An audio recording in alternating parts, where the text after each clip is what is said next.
Hello, my fellow nerds, and welcome to the Nerd Empire. I hope you all are having a fantastic day today, and I hope you all will enjoy today's reaction video. With that being said, let's get right into it, shall we? The next one we have here is by Game Ranks, and it's 10 recent games we regret we didn't cover. So, I've been lurking 2 weeks to deadline. There's other stuff in here, but I would need to dig up some of my books again, and it's stuff I haven't done in years. Okay. Alright, Game Ranks, 10 recent games we regret we didn't cover. Let's check them out. There are too many games and just not enough time. 2026, already a pretty good year for games. And unfortunately, there's a ton of games we have not been able to get to. So, we're getting to them. Hi folks, it's Falcon, and today on Game Ranks, 10 recent games we regret we didn't cover. Starting with number 10, it's Slay the Spire 2. One of the biggest recent hits on Steam. This game launched with over 574,000 concurrent players. Damn. And it's still going strong with record numbers. I've been seeing a few people play this game. Although it's this type of card games I don't really much care for. But, you know, I'm glad to see it's doing really well. Okno is ridiculously heavy and deep in the symbolism in his videos. All for a little deck builder roguelike. It's still in early access, to be fair, but it's one of the most highly rated games on Steam for a very good reason. It's a polished, fun experience with a ton of depth and a whole lot of content, even in an unfinished state. It's an all-around better start than even the fun original game in its completed state, with more colorful animations and improved art style.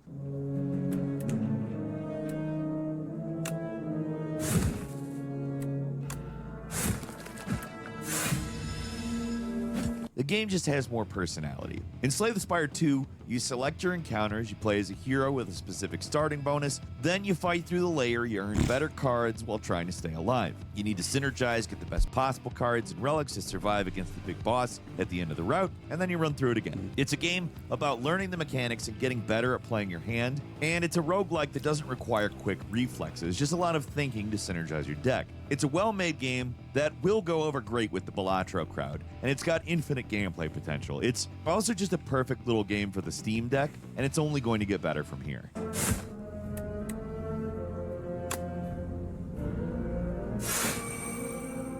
Interesting.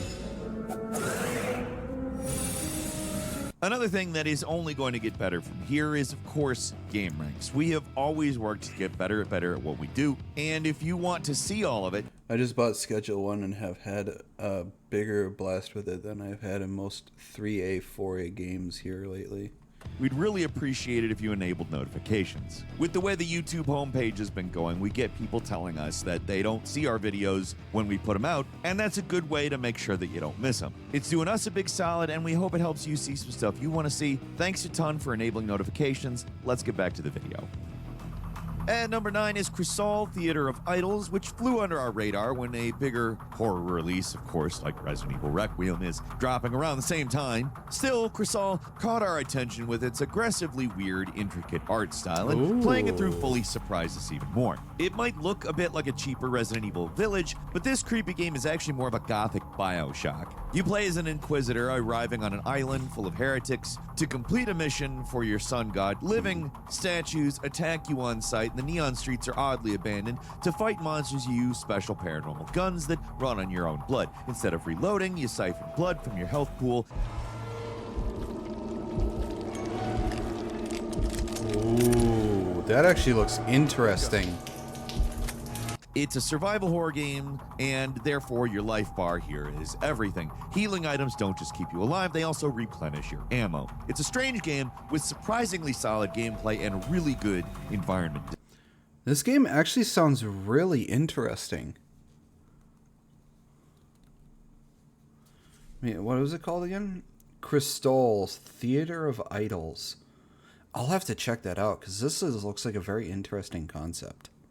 design. There's a giant metal stalker that can't be killed, forcing you to run and hide while trying to complete mission objectives or small puzzles. Each of the zones has a different themed environment, like there's a commercial district with all the neon signs and underground parlors. There's a dreary industrial district covered in explosive mine traps. For the low $20 price tag, this is an impressively complete package. We just kind of wanted more. More enemy variety, more challenges, more weapon customization. A little more complexity would go a long way, but this is a worthwhile little indie game for anyone who's hungry for some Resident Evil style FPS action.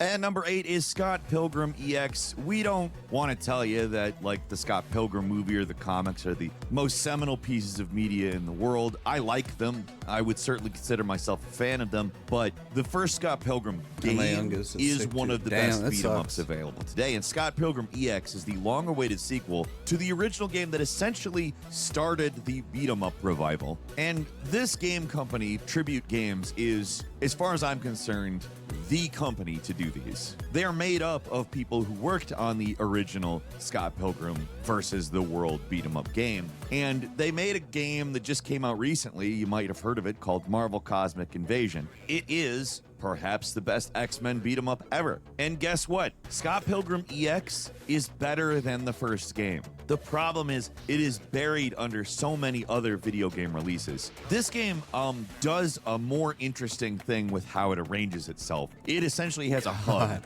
This is like such a nostalgia trip. I hope your kid is doing okay, Happy. There are linear levels, but you walk through them rather than select them on a map screen.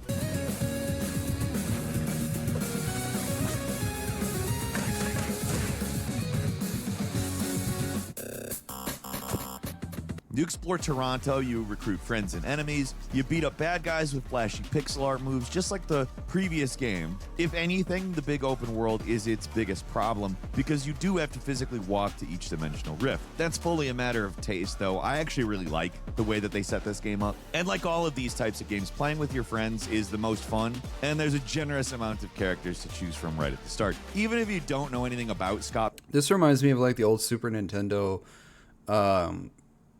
Teenage Mutant Ninja Turtle game. Pilgrim or the Netflix series, these are worthwhile games for fans of beat 'em ups because they are just among the best, period. Reminds me of Double Dragons.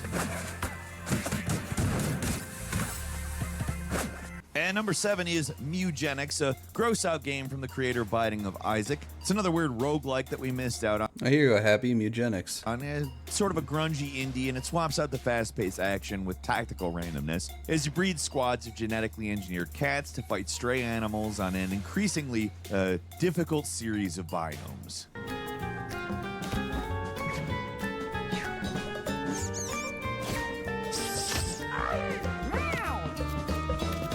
It is an oddball game with an off-the-wall soundtrack and a lot of systems you can interact with. You can work really hard to make the perfect cat by combining generations and then give them the right tag. Tags are classes in this game, and perfect combination of jobs does all the difference. Also, there is luck involved, a lot of luck involved. It takes a specific mindset to understand Edmund Macmillan games, and if you're not on the same wavelength, you'll probably close the game after a few runs. It's a game made for the type of cat lover who fantasizes about grinding them up for parts and sticking those parts onto different cats. I don't know any of that kind of cat lover personally, but I assume they exist on account there's been a game made for them. That cat stole my dew. I'm not really sure if this is a type of game that I would enjoy. I mean, it looks silly, but it's just like, eh. The randomness, it can also be brutal. You can spend days building the best team possible, and you'll still get nuked by an unlucky roll of the dice. Still, it's another game that lends itself to the type of person that wants to keep trying over and over for that perfect run. Whether you can stomach it or not, I don't know. That's not my business. And number 6 is Yooka-Replay-Ly. Did anybody ask for a ukulele remake? Not really. But the remake we got is one of the best 3D platformers on the Nintendo Switch.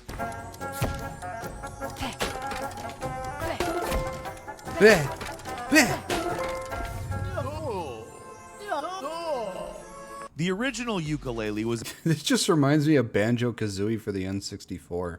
an indie inspired by Banjo-Kazooie, even made by Yep. some of the people who made the original game, but it just couldn't quite match those beloved N64 games. There was just too many problems that got in the way. Certainly wasn't bad, but Yooka-Replay fixes pretty much everything that was wrong with the original, and I kind of miss Banjo-Kazooie. it takes what's a decent game and turns it into a very good game. The original was a bit of a janky mess. It had too many problems to ignore, and Yooka-Replay rebuilds it from the ground up. It does a lot more than just improving the graphics, might I add.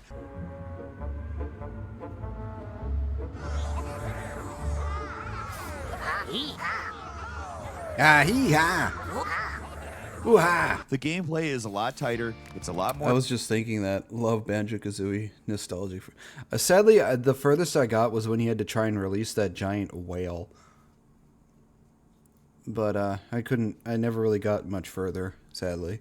responsive is just plain better in this game. Developers taking flawed games and re-releasing them with improvements is something we've championed for a long time. While remasters of bona fide greats like Last of Us or Horizon Zero Dawn, they're nice. Remaking and improving games that were on the verge of being really good, but just had too many problems, that's much more exciting. It might not be as fiscally responsible to make games that, frankly, it's a toss-up whether you can actually make them into something that is particularly good, but that doesn't mean it's not exciting. I don't really care about what's fiscally I played a little bit of responsible. Jak and I care Daxter about as good well. game. And number 5 is Sleep Awake. We've been getting so many comments about Sleep Awake, we had to talk about it eventually. And just because we regret not covering a game doesn't mean that the game is an all-time classic. Sleep Awake is a first-person horror game with trippy visuals, an interesting premise, and honestly not a lot else. It's the shortest game on this list by far, clocking in at about 2 or 3 hours. For most of the runtime, you're crouching Wow, that and is avoiding short. government thugs in a creepy cyberpunk-themed metropolis. They're blocking my exit.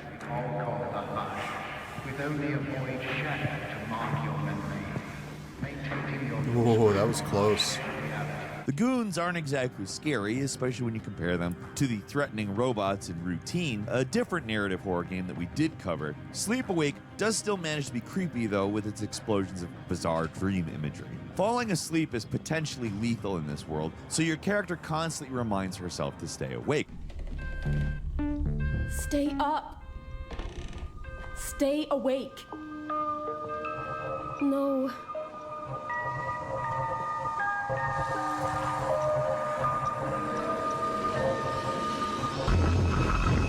You flit between reality and dreams, punctuated with mind-bending FMV cutscenes that go by so quickly you'll struggle to understand what you're seeing. It's an assault on the senses, and some of you are going to love it. It is also the definition of a walking simulator with very little actual interaction with the world. The game gets weirder and the enemies get way creepier, but only at the very end, and that's when the game starts getting good, at the end. And then it ends. But if you're a fan of incomprehensible psychological horror, it might be right up your alley. Need to get past that agent.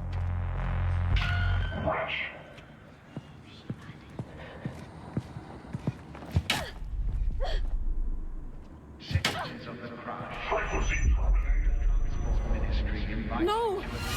heroes of Delta. And number 4 is Monster Hunter Stories 3. Capcom is hitting 2026 pretty hard with multiple major releases. I never really could get into the whole Monster Hunter thing. I mean, I played Monster Hunter World, but Depthswalker, thank you very much for the raid. What were you streaming? Welcome in, Raiders. I never could get into the Monster Hunter thing. I played a little bit of Monster Hunter World, but it was just for me. And the easiest to miss, although we did mention it, I wouldn't say we necessarily covered it, but it's Monster Hunter Stories 3, basically the JRPG alternatives to Monster Hunter Rise and Wilds. It's colorful, it's cute, it's a little more kid-friendly. It's basically a Pokemon game with way weirder giant monsters you hatch, train, and fight with. The Pokemon twist on Monster Hunter is an oddly perfect fit.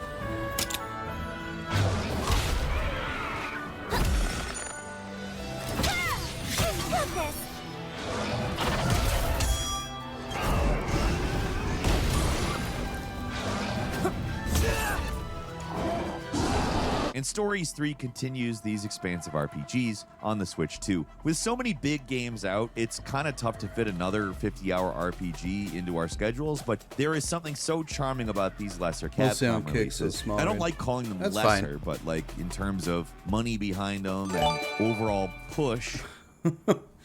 Oh, Tax Gremlin, thank you very much for the 5 gifted sub.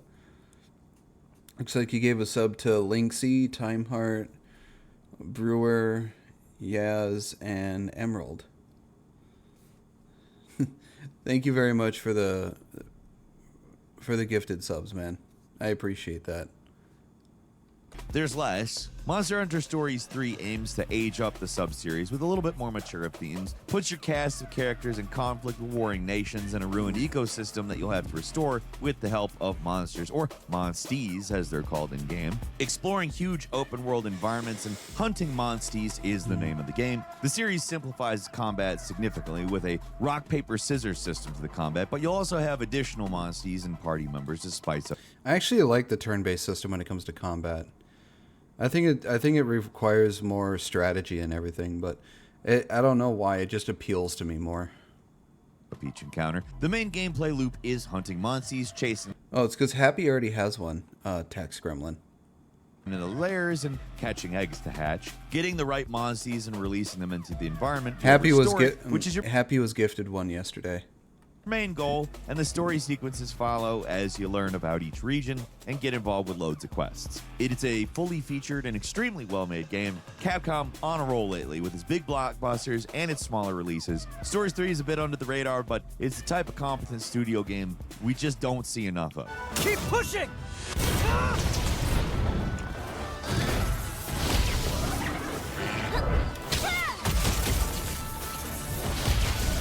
How about this? You did it!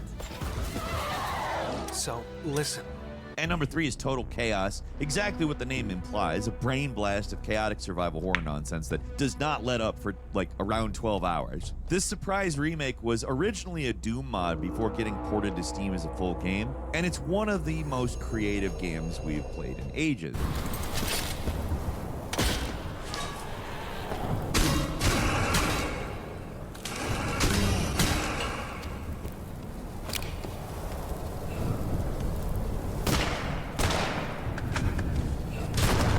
This looks Every interesting. single level has a new gimmick, or multiple new gimmicks, rather. You'll be running away from unkillable monsters, or turning to watch a creature that only moves when you can't see it. Later, creatures run from the light, while others can only be avoided in complete darkness.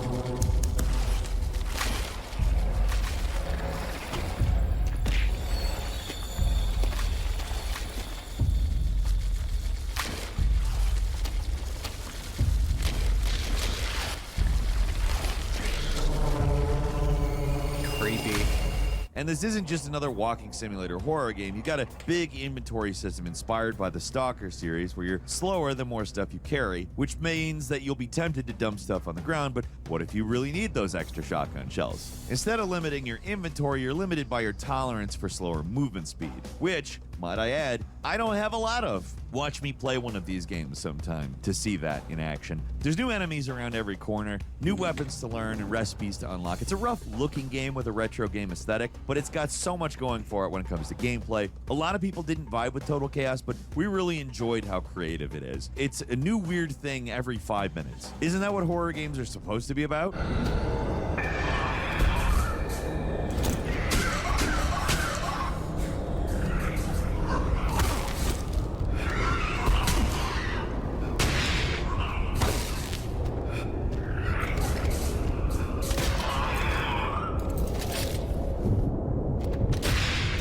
Number 2 is Kirby Air Riders. It's been a busy year when Kirby has to take a back seat. Kirby Air Riders is an odd thing. The racing Monster Hunter is definitely a game best played with buddies.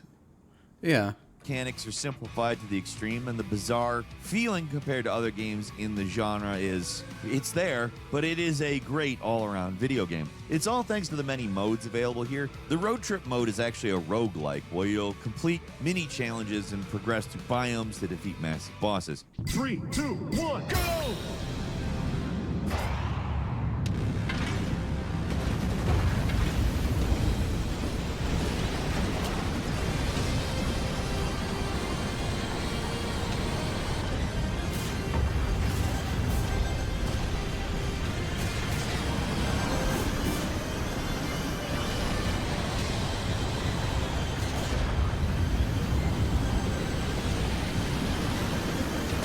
It's also where you'll find the story, and it's a weird story involving a giant sentient machine called Gigantes. City Trial also returns from the older Kirby racing game, where you'll be able to explore a giant free roam map, collect pickups, and boost your stats, face off with a final arena battle when the time limit is up. Both of these modes are weirdly creative for a racing game. Like, neither sound like racing modes. But interestingly enough, the real challenge is wrapping your head around the racing itself. This is a game that makes Mario Kart World look complex. The actual racing is so simplified, like all you have to do is steer and boost. Your racer moves forward on their own. It's almost too basic, but the complexity of the different weird modes makes up the core gameplay. Kirby's the underdog Nintendo mascot that doesn't get as much love as Mario, even when so many of his games are arguably on a completely different level. Kirby Air Riders is a Smash Bros. Of racing games. It's simple, straightforward, and very spicy in terms of its extra modes and nonsense. Dude, this looks nuts.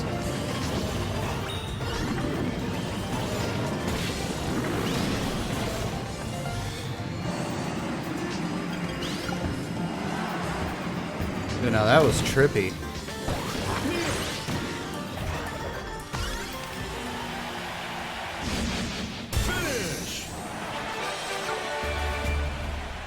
And finally, at number 1, it's Mio, Memories in Orbit. Mio took us by surprise. After being brutalized by Metroidvanias like Hollow Knight, Silksong, and Nine Souls, we assumed nothing could reach those brutal difficulty spikes. Well, Mio, Memories in Orbit does its best to be even more cruel than those.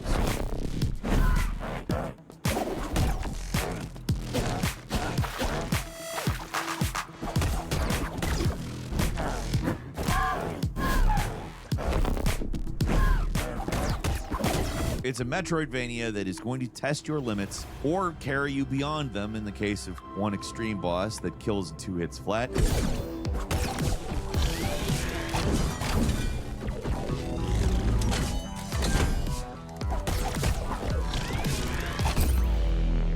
This is a game that randomly robs your very limited health pool permanently just for exploring too much. Entering certain spots on the map will trigger a permanently lost health pip. That's mean. That's bullshit. In a game where that's really valuable, it's a demoralizing loss. But Mio isn't just a hard game. It is a mysterious, beautiful little platformer with That's great bullshit. environmental design and an interesting story to unlock. It's the kind of indie game you hope to stumble upon. It's tightly made, expensive, and full of interesting content. Mio's a game made for the hardest of the hardcore, though. If you crush Silksong and you want more, then you probably have the stomach for Mio, and it is a good time.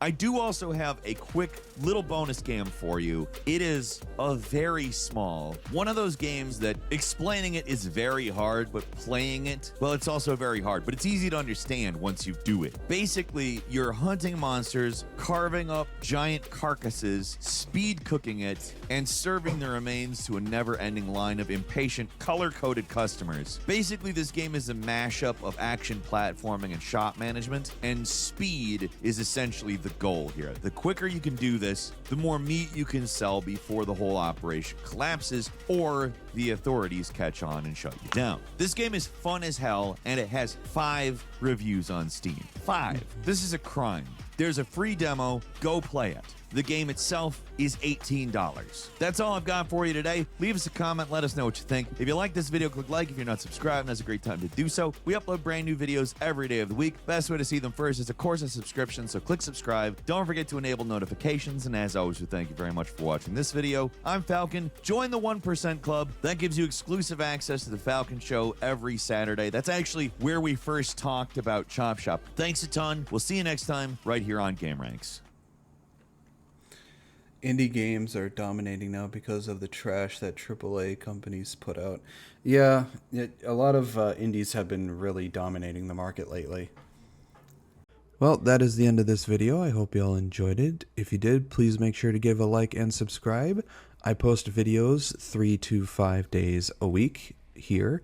I also post videos over on my other channel for gaming as well, so please make sure to give that a look-see, see if you enjoy that as well. I also stream anywhere from 3 to 5 days a week as well. Links to all my social medias will be on my YouTube page. And with that being said, I hope you all have a wonderful rest of your day, and I will see you all in the next video. Bye-bye.